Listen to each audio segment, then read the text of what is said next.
Today is October the 27th, 2011, and we're here with Josie and Leah. This is a very interesting case, and I am very tickled to death, and I'm going to turn it over to you. And I want you to kind of explain what she has, what she's been through over the course of a bunch of years, and just kind of tell us what's going on. All right. Well, she has had migraines off and on for years, and when she gets migraine, she gets really nauseous and then has the severe pain. And this summer she was diagnosed with hydrocephalus, significant hydrocephalus, which is fluid on the brain. About a third of her brain is fluid. And also with something called a mild Dandy Walker variant, which is a portion of her brain at the base of her skull never fully developed because of the fluid. We're still kind of in limbo on that as far as working with a neurologist, but as far as the headaches go, they had gotten so intense, she was getting them probably every 5 days, and they would knock her out of commission for 2 days. She would get nauseous, have the headache, and as it progressed... Let me tell it. Actually, I had him every week. Every 5 to 10 days. 7. It didn't seem like it was every week.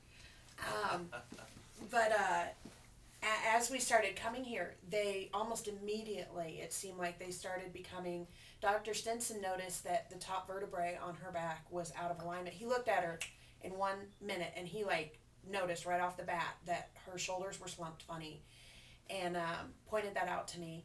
And after the first session, her headaches started becoming less frequent, and not just less frequent, but also less, they lessened in strength. They wouldn't last as long.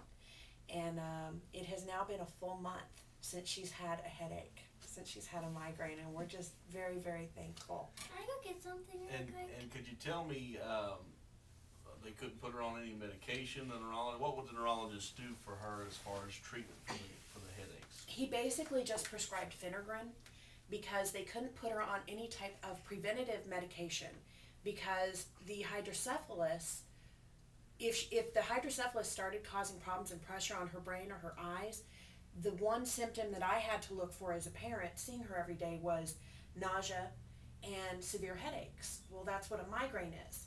So if they put her on preventative medication for the migraine, they were afraid it might mask the symptoms of the hydrocephalus if the hydrocephalus started affecting her. So basically it was just a matter of take Advil and Phenergan. And the Phenergan honestly never seemed to help her. And the Advil only helped if we caught it at the right time. If I gave her the Advil right at the right time, if I gave it to her too late, it didn't make any difference. So basically she just had to go into a quiet room and lay down, and I mean it would be sometimes a couple hours of vomiting followed by a day of a headache, followed by a day of getting over the headache. We were at our wits' end. All right. Well, I would like to thank you guys for being on my video today, and we really appreciate it.